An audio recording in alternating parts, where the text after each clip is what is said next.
That's gonna piss some people off. For this mashup, cook your bacon in water first.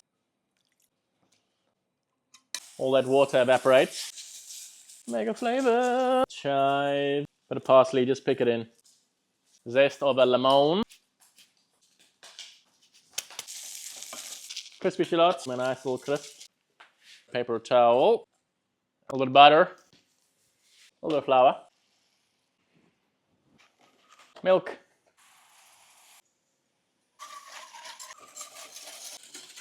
Swiss cheese. I'm sure you're catching on to where we're going here.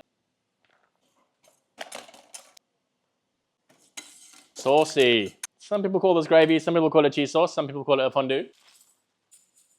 The only version of cheese curds I could find. It's like the first cook of the cheese, and the ricotta is also the first cook.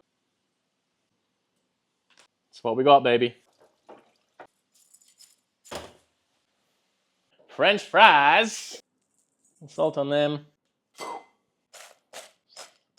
Spoonful of mustard, Dijon.